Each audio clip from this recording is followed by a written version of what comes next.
देखो, तुम मुझे अभी तलाक मत दो, जब तक मैं अपने रहने के लिए कोई ठिकाना नहीं ढूँढ लेती। तुम अपनी पत्नी और बेटी से झूठ बोलकर मुझे अपने साथ रख लो। मैं बहुत जल्दी कोई जगह ढूँढ कर चली जाऊँगी। वह सिसकते हुए मासूमियत से बोली, तो सरन ने अपने सामने खड़ी लड़की को गौर से देखा, जिसकी आंटी ने उस पर इल्ज़ाम लगाकर उसकी शादी ज़बरदस्ती अपने घर के ड्राइवर सरन से करवा दी थी और उसे घर से निकाल दिया था। मैं तुम्हें क्यों रखूं? तुम्हारी वजह से मेरा बनाया खेल बिगड़ गया। सरण की आंखों में अचानक सख्ती आ गई और उसके बोलने का तरीका भी बदल गया। अब वो गुस्से में बोला। सरण की बात सुनकर चारुल ने मासूमियत से उसकी तरफ देखा और बोली, क्या मतलब? चारुल की बात सुनकर सरण ने नजरें घुमाई, फिर कुछ सोचकर बोला, ठीक है, मैं तुम्हें अपने पास रखूंगा, तुम्हें रहने की जगह भी दूंगा, लेकिन मेरी एक शर्त है। मुझे आपकी हर शर्त मंजूर है, चारुल ने तुरंत कहा। उस पर सरण हल्का सा मुस्कुराया, बोला, पहले मेरी शर्त तो सुन लो। ये शर्त है कि तुम्हें मुझे एक वारिस देना होगा, क्योंकि मेरा कोई बेटा नहीं है और मेरी पत्नी मां नहीं बन सकती। सरण की ये बात सुनकर चारुल का चेहरा हैरानी से खुला रह गया। वह अपना रोना भी भूल गई थी। वह हकलाते हुए बोली, ये आप क्या कह रहे हैं? मैं ऐसा नहीं कर सकती, तुम्हें करना होगा, वरना मैं तुम्हें यहीं छोड़ दूंगा। जहाँ जाना है चली जाना। भगवान के लिए मेरे साथ ऐसा मत कीजिए। मेरा इस दुनिया में कोई नहीं है। अगर आप भी मुझे छोड़ देंगे तो मैं कहाँ जाऊंगी? तो ठीक है, मेरी बात मान लो और मेरी पत्नी और बेटी की चिंता मत करो, उन्हें मैं संभाल लूंगा। लेकिन अगर उन्हें पता चल गया तो मैं अभी तुम्हें यहीं छोड़ देता हूँ। नहीं नहीं, प्लीज, मैं चुप नहीं रहूंगी, आपकी हर बात मान लूंगी। चारुल ने जल्दी से अपने होठों पर उंगली रखकर कहा। उसकी इस हरकत पर सरण के चेहरे पर एक अजीब सी मुस्कान आ गई। उसने एक नज़र उसे देखा और फिर गाड़ी स्टार्ट कर दी। चारुल पूरे रास्ते चुप रही। थोड़ी देर के बाद गाड़ी एक छोटे और टूटे-फूटे घर के सामने आकर रुकी। नीचे उतरो, सरन गाड़ी से उतरते हुए बोला और चारुल को भी उतरने का इशारा किया। खुद अंदर की तरफ बढ़ गया। चारुल उसके पीछे-पीछे चलती हुई अंदर गई। घर बहुत खराब हालत में था, जैसे बहुत समय से कोई वहां नहीं रहा हो। सरन घर के अंदर खड़ा हुआ तो चारुल ने घबराते हुए पूछा, क्या ये आपका घर है? आपकी पत्नी और बेटी कहाँ हैं? वे लोग यहाँ नहीं रहते, वे अपने मायके में रहती है। यहाँ अब तुम ही रहोगी। इस घर को साफ करना, हर काम तुम्हें खुद से करना होगा। हर चीज को ठीक जगह पर रखना होगा, ठीक है? लेकिन अगर वे लोग यहाँ आ गए तो चिंता मत करो, वो यहाँ नहीं आएंगे। तुम्हें सिर्फ वही करना है जो मैं कह रहा हूँ। और हाँ, मेरे पास अभी कोई नौकरी भी नहीं है। मैं कोशिश कर रहा हूँ कि कहीं काम मिल जाए। अभी मेरे पास थोड़े पैसे हैं, उनसे मैं राशन लगवाऊंगा और तुम्हें हिसाब से खर्च करना होगा। बाहर से कुछ मंगवाने की मेरी हालत नहीं है। जी ठीक है, जैसा आप कहें। अब मैं जा रहा हूँ, रात में वापस आऊंगा। ये कहकर सरन वहां से चला गया। चारुल ने पूरे घर को देखा। ये घर भले ही टूटा हुआ था, लेकिन उस घर से बेहतर था जहां उसकी आंटी का राज चलता था, जहां उसे मार सहनी पड़ती थी, झूठे इल्जाम झेलने पड़ते थे। सुबह की बात याद करते हुए उसकी आंखों में आंसू आ गए, लेकिन उसने खुद को संभाला और दुपट्टा कसकर कमर पर बांधा और सफाई करने लगी। कई घंटों की मेहनत के बाद उसने पूरे घर को साफ कर दिया। अब घर बिल्कुल नया सा लग रहा था। चारुल ने एक नज़र भर को देखा और फिर फर्श पर बैठकर दीवार से टिक गई।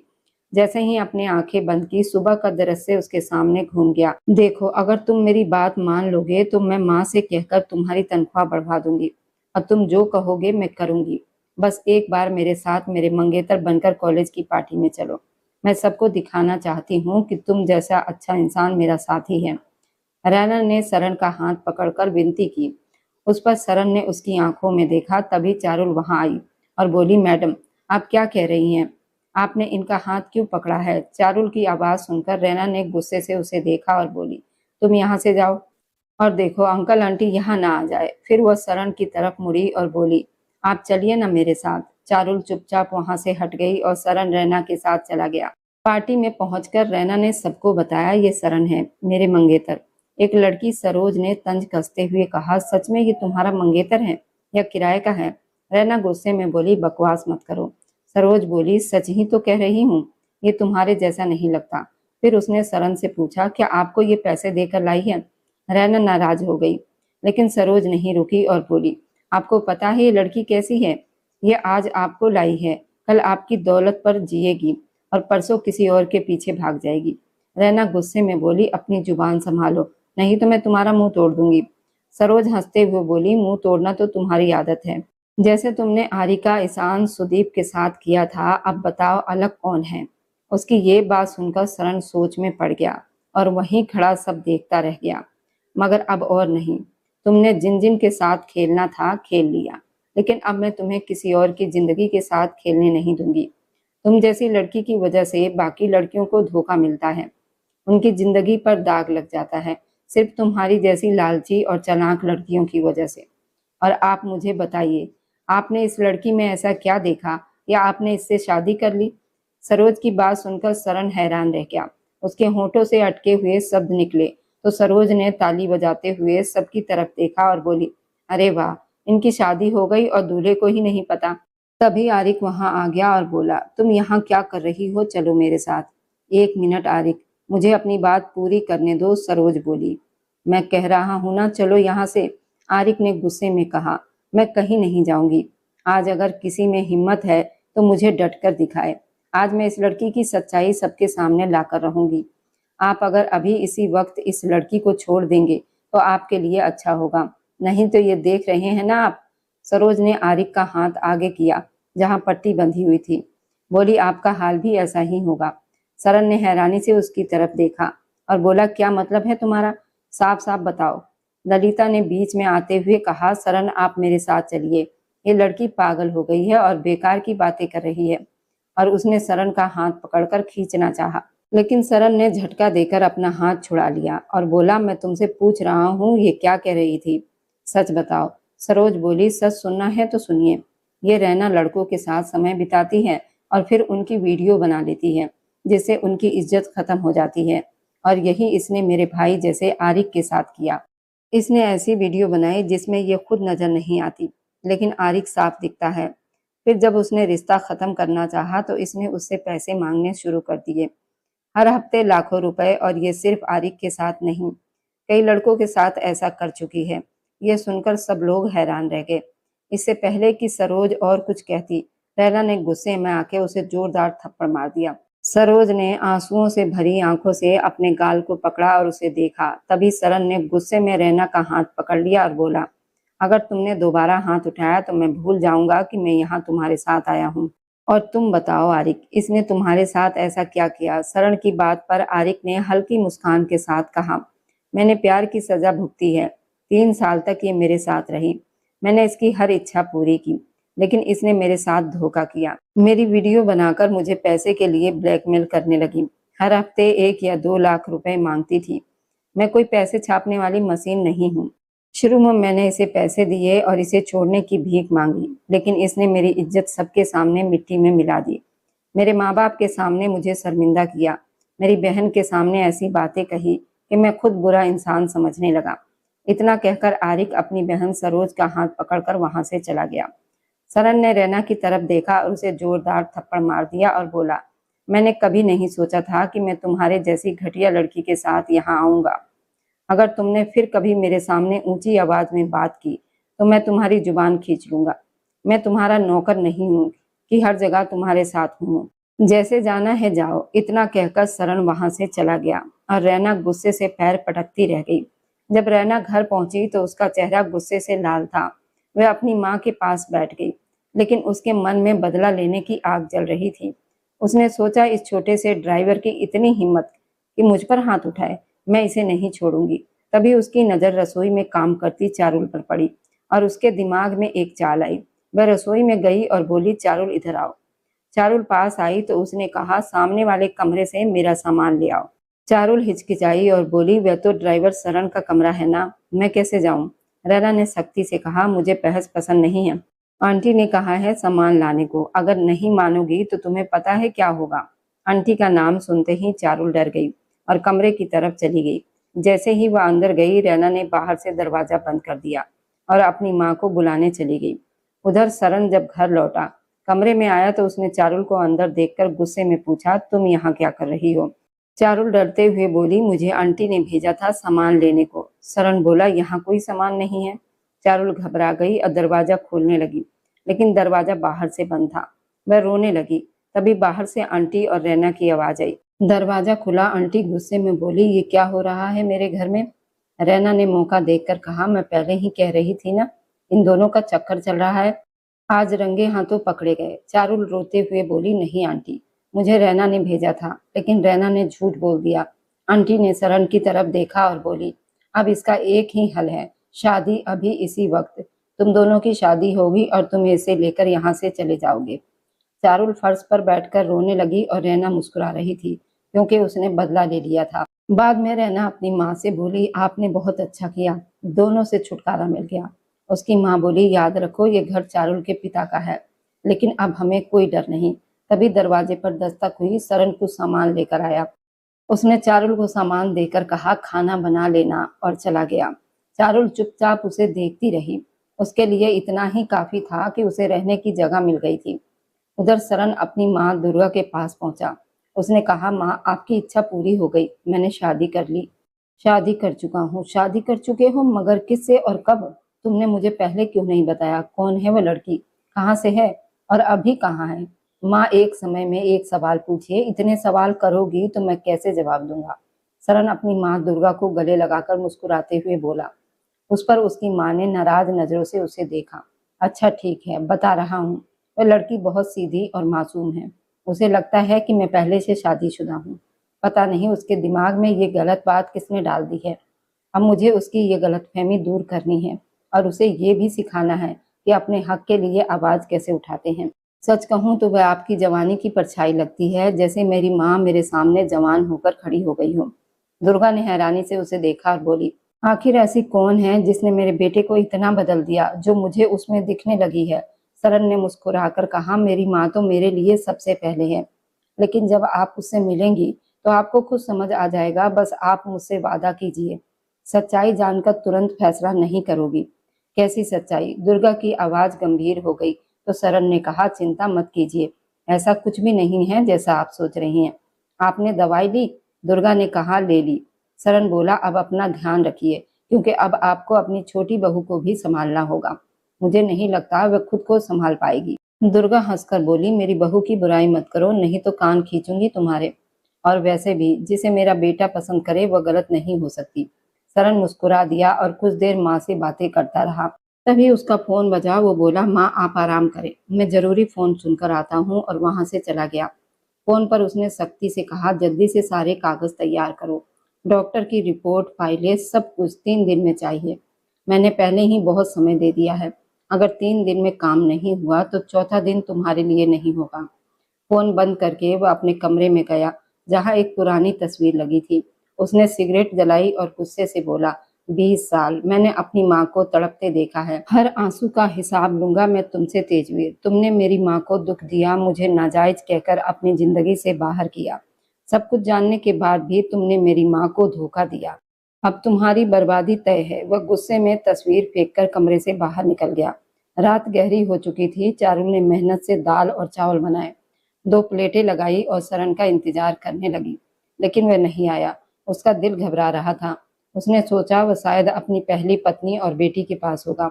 मैं तो बस एक बोझ हूँ, जो एक मजबूरी में हुई शादी की वजह से उसकी जिंदगी में आ गई हूँ।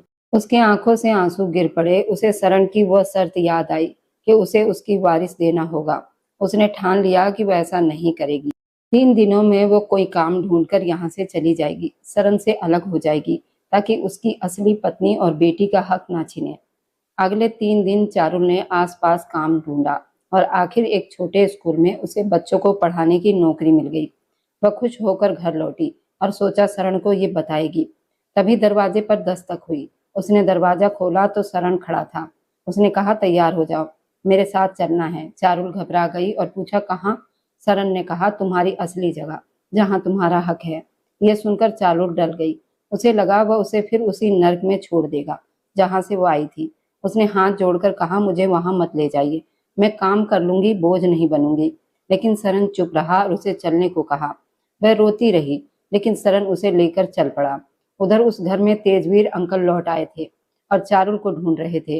आंटी ने झूठी कहानी सुनाई कि चारुल ने ड्राइवर सरन के साथ गलत संबंध बना लिए थे, इसलिए उनकी शादी कर उन्हें घर से निकाल दिया गया।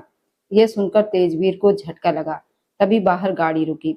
सब लोग बाहर आए तो देखा, सरन एक शानदार गाड़ी से उतरा। वह अब ड्राइवर जैसा नहीं, बल्कि एक अमीर और ताकतवर आदमी लग रहा था।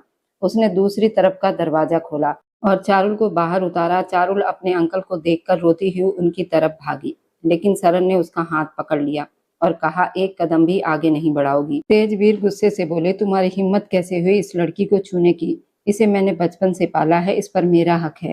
तुम जैसे आदमी हमारी बराबरी कैसे कर सकते हो?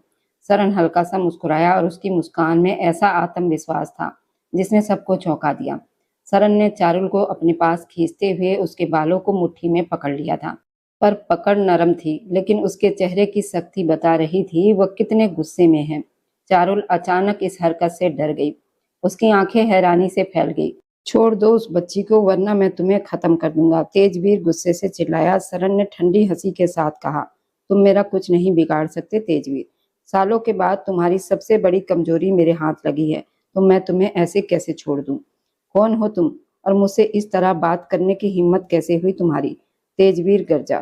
सरन की आंखों में नफरत चमक उठी। वो बोला, मैं तुम्हारे प्रेमिका का मुंह बोला बेटा हूँ, जिसको तुमने अपने अय्यासी के लिए इस्तेमाल किया। वही बेटा जिसे तुमने अनाथ समझकर अपनी पत्नी के डर से मारने की कोशिश की थी। वही बेटा जिसे तुमने उसकी माँ के साथ मरने के लिए सड़क पर छोड़ दिया था, क्योंकि तुम अपनी नई पत्नी के साथ खुश थे, और मेरी माँ को अकेला छोड़ दिया क्योंकि मैं तुम्हारे लिए बोझ था। मैं सरन हूँ, दुर्गा का बेटा, वही दुर्गा जिसे तुमने प्यार का भरोसा दिया, फिर बीच रास्ते में छोड़ दिया। मेरा क्या कसूर था? मेरी माँ का क्या कसूर था? जवाब दो। तुम्हारी वजह से मेरी माँ दर दर भटकती रही। तुम्हारी वजह से मैंने अपनी जिंदगी के इतने साल दर्द में बिताए। क्या तुम्हें लगता है मैं तुम्हें इतनी आसानी से छोड़ दूंगा? कभी नहीं। गुस्से में उसने चारुल की गर्दन पर चाकू रख दिया। ये देखकर तेजवीर घबरा गया। बोला, देखो उसे कुछ मत करना, अगर उसे कुछ हुआ तो अच्छा नहीं होगा। सरन ने तंज कसते हुए कहा, तुम्हारी धमकियों से मुझे फर्क नहीं पड़ता। तभी रैना गुस्से में आगे बढ़ी, लेकिन सरन ने चाकू फेंककर उसे भी पकड़ लिया। उसकी पकड़ इतनी मजबूत थी कि रैना दर्द से चीख उठी। उसकी माँ घबरा गई और हाथ जोड़कर बोली, मेरी बेटी को छोड़ दो। तुम्हें जो करना है चारुल के साथ करो, लेकिन मेरी बेटी को कुछ मत कहना। सरन जोर से हंसा और बोला, अभी कुछ देर पहले तुम चारुल के लिए रो रहे थे और अब अपनी बेटी के लिए गिड़गिड़ा रहे हो। वाह क्या प्यार है। रैना को उसने कसकर पकड़ा हुआ था। उसका चेहरा नीला पड़ने लगा था। तेजवीर जमीन पर गिरकर हाथ जोड़ने लगा, लेकिन सरन की आंखों में जरा भी दया नहीं थी। उसने कहा, ये तो अभी शुरुआत है, तुम्हें वही दर्द महसूस कराऊंगा जो मेरी माँ ने सहा। उसके इशारे पर उसके लोग एक बड़ी स्क्रीन चालू कर देते हैं, जिस पर तेजवीर के सारे गैरकानूनी काम, धोखाधड़ी, अपराधों के सबूत दिखने लगते हैं। सरन बोला, ये सबूत 3 मिनट में पुलिस और मीडिया तक पहुंच जाएंगे। तुम्हारी इज्जत और दौलत सब कुछ खत्म हो जाएगी। उसने रैना को धक्का देकर गिरा दिया। तेजवीर के सामने खड़ा होकर बोला, अब तुम्हारे पास एक मौका है। तुम्हारे सामने 2 लड़कियां हैं, एक तुम्हारी अपनी बेटी, दूसरी तुम्हारी पत्नी की सहेली की बेटी। उनकी आखिरी निशानी बताओ, किससे बचाओगे? उसने रिवॉल्वर निकालकर रैना के सिर पर रख दिया और बोला, अगर तुम मेरे सामने झुककर माफी मांगोगे और किसी एक की जिंदगी मांगोगे तो मैं उसे छोड़ दूंगा। बताओ किसे बचाना है? पूरे हॉल में सन्नाटा छा गया। रैना तड़प रही थी। चारुल उम्मीद भरी नजरों से अपने अंकल को देख रही थी। तेजवीर के माथे पर पसीना था। उसने एक नजर रैना पर डाली और फिर चारुल की तरफ देखा, लेकिन अगले ही पल वह रोते हुए बोला, मेरी बेटी को छोड़ दो, उसे कुछ मत करना। सरन जोर से हंसा और बोला, अभी तो तुम कह रहे थे चारुल को तुमने बचपन से पाला है, तुम्हारी पत्नी की सहेली की आखिरी निशानी है। अब क्या हुआ उस प्यार का? तेजवीर ने ठंडे स्वर में कहा, मुझे इस लड़की से कभी कोई लगाव ही नहीं था। मैं तो सिर्फ उसकी संपत्ति के लिए इसे अपने पास रखा हुआ था। ये मेरे लिए सिर्फ एक साधन थी। ये सुनकर चारुल का दिल टूट गया। वह अंदर से पूरी तरह खत्म हो गई। तेजवीर चिल्लाया, इसे मार दो, मुझे फर्क नहीं पड़ता, बस मेरी बेटी को छोड़ दो। चारुल की आंखों से आंसू भी सूख गए। वह चुप खड़ी रही। शरण ने उसकी तरफ देखा और धीरे से कहा, देख लिया ये तुम्हारा सच? ये लोग तुम्हें बेच भी सकते हैं और मार भी सकते हैं। फिर उसने रैना को छोड़ दिया। तेजवीर के पास जाकर बोला, तुमने अपनी बेटी को तो बचा लिया, लेकिन अब तुम सब कुछ हार चुके हो। चारुल की संपत्ति के कागज अब मेरे पास है और तुम अब कुछ नहीं रहे। तभी बाहर पुलिस की गाड़ियों की आवाज आई और अधिकारी अंदर आ गए। उन्होंने तेजवीर और उसकी पत्नी को गिरफ्तार कर लिया। आंटी रोते हुए सरन के सामने गिड़गिड़ाने लगी, लेकिन सरन ने ठंडी नजर से कहा, तुम्हारा पहला अपराध तब हुआ जब तुमने मेरी माँ को जहर दिया। और उसे घर से निकाल दिया। दूसरा अपराध ये कि तुमने चारुल पर इतने साल अत्याचार किए, उसे नौकर की तरह रखा। अब तुम्हें सजा जरूर मिलेगी। आंटी रोते हुए चारुल से माफी मांगने लगी, लेकिन चारुल चुप खड़ी रही। उसकी आंखों में अब कोई भाव नहीं था, जैसे उसके अंदर सब कुछ खत्म हो चुका हो। तभी सरन की आवाज गूंजी, चारुल, अगर तुमने उन्हें बचाने के बारे में सोचा भी तो एक बार, सिर्फ एक बार उस दर्द को महसूस करना जो उन्होंने तुम्हें दिया है।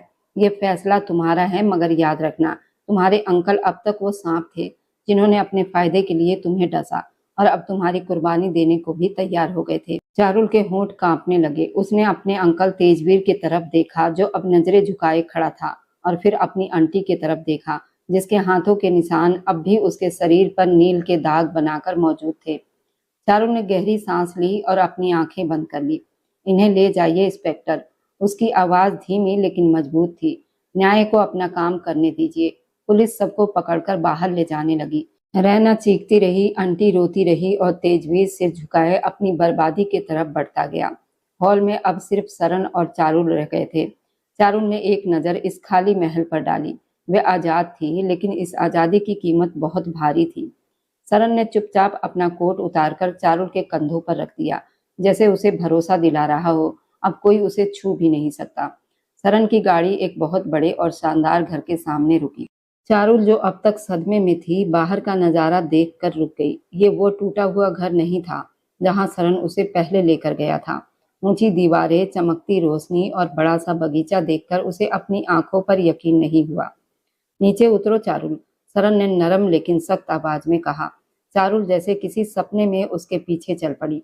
जैसे ही वो अंदर गई, नौकरों की कतार उनका स्वागत करने के लिए खड़ी थी। सरन उसे सीधे एक बड़े हॉल में ले गया जहां उसकी माँ दुर्गा सोफे पर बैठी उनका इंतजार कर रही थी। माँ, ये है चारुल, सरन ने पास जाकर कहा। चारुल घबराकर दुर्गा की तरफ देखने लगी। इससे पहले कि वह कुछ समझ पाती, उसने जल्दी से सरन की आस्तीन पकड़ ली। उसकी आंखों में डर और विनती थी। सरन, मैं यहाँ नहीं रह सकती। आपकी पत्नी और बेटी अगर मुझे देख लेंगी तो क्या सोचेंगी? कृपया मुझे तलाक दे दीजिए, मैं चली जाऊंगी। मैंने अपने लिए नौकरी ढूंढ ली है, मैं अपना खर्च खुद उठाऊंगी। बस मुझे इस गलती का हिस्सा मत बनाइए। मैं किसी का घर नहीं तोड़ना चाहती, चारुल रोते हुए बोली। दुर्गा ने हैरानी से अपनी बेटी की तरफ देखा, जबकि सरन के होठों पर हल्की मुस्कान आ गई। उसने चारुल के दोनों हाथ पकड़कर उसे अपने करीब कर लिया और बोला, किसने कहा कि मेरी शादी हो चुकी है?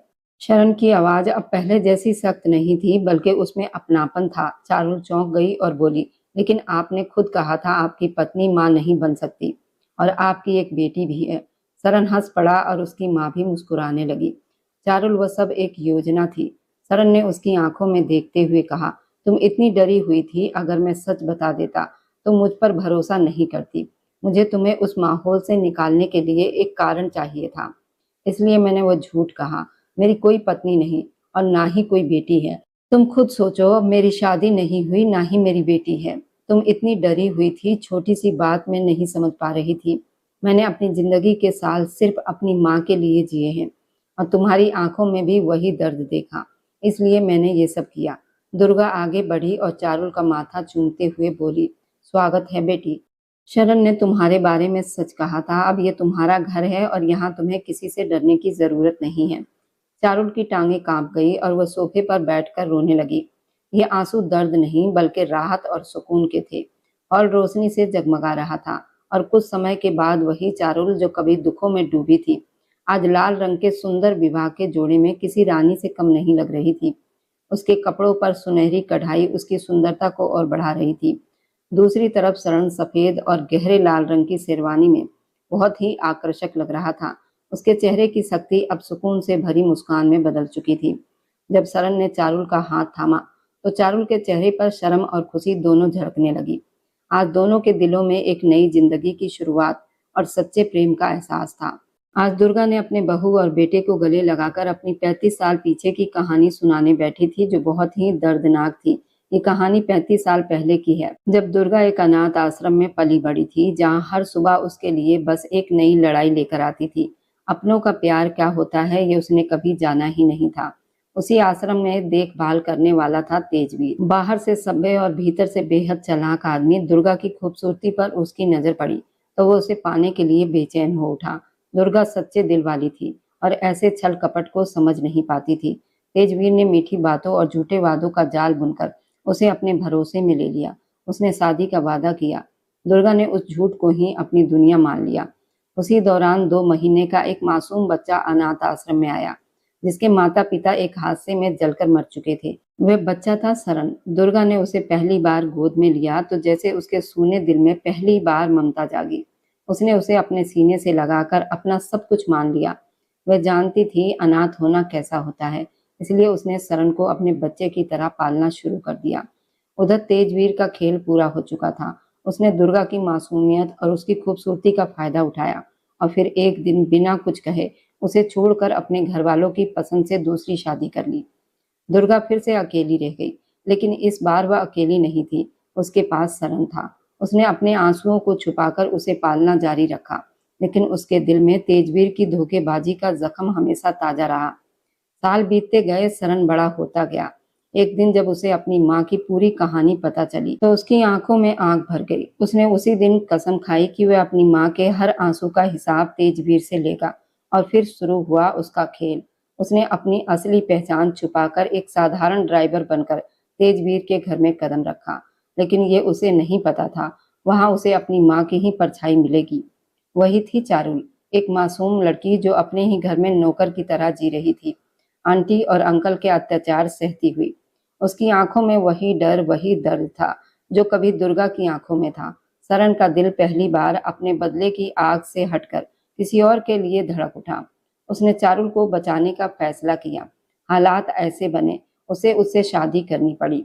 लेकिन ये शादी सिर्फ एक मजबूरी नहीं थी, बल्कि धीरे धीरे एक अनकही मोहब्बत में बदलने लगी। चारुल की मासूमियत और सरन की खामोश हिफाजत के बीच एक नया रिश्ता पनपने लगा। और फिर वह दिन आया जब सच का पर्दाफाश हुआ। तेजवीर के सारे गुनाह सबके सामने आ गए। उसका घमंड टूट गया। पुलिस उसे लेकर चली गई। चारुल को उसका हक मिल गया, लेकिन असली मोड़ अभी बाकी था।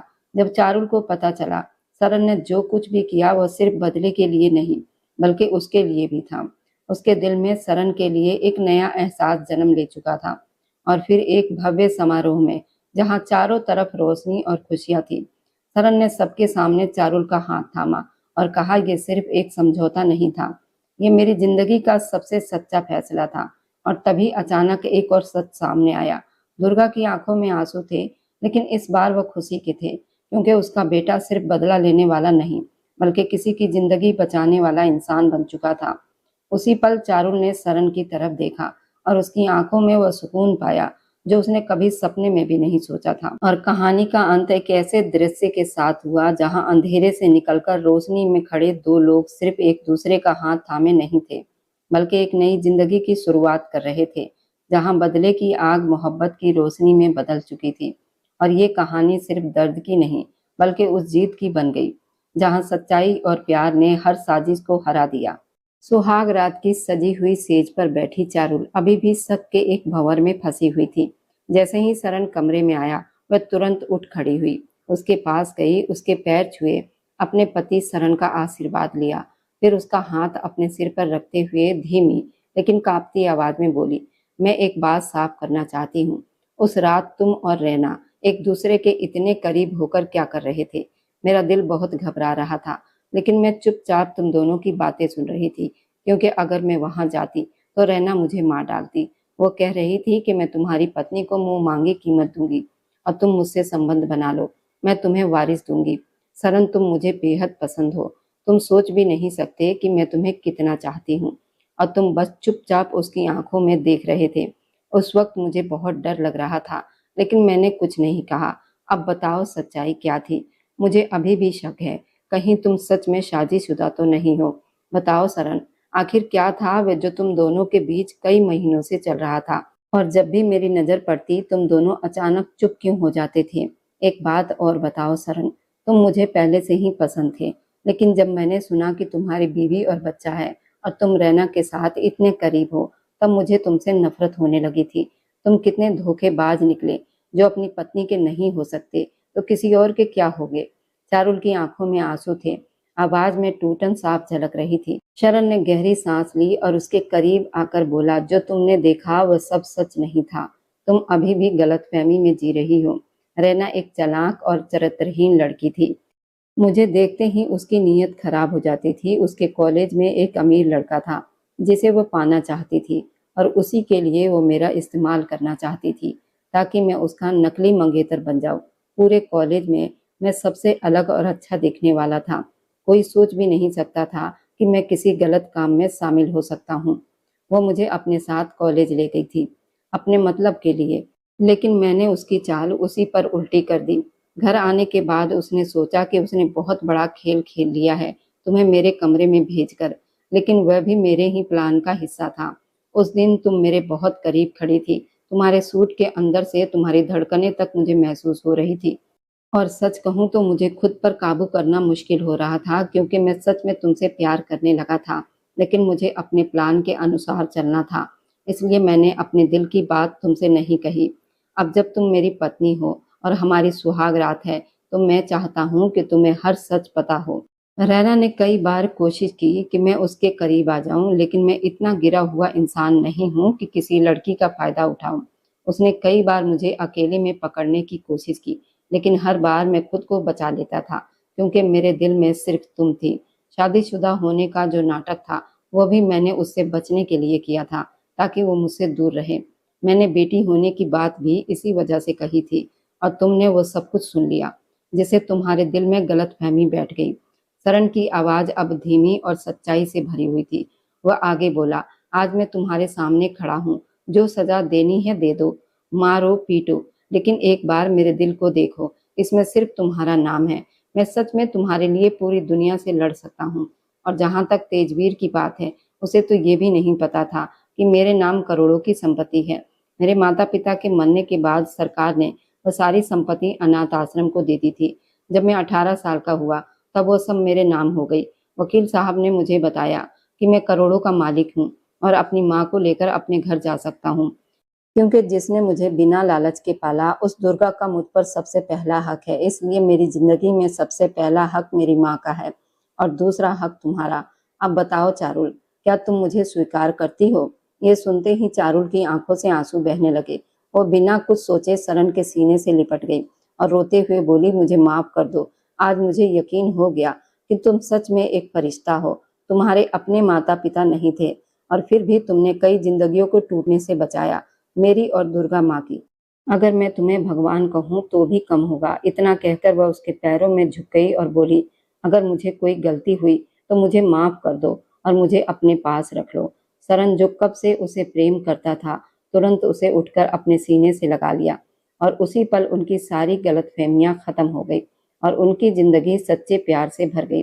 अगर आज की कहानी ने आपके दिल के किसी कोने को भी छू लिया हो, तो आगे आने वाली रोमांच से भरी दिलचस्प कहानी के सफर में मेरे साथ बने रहने के लिए मेरे चैनल को लाइक और सब्सक्राइब करते जाएं।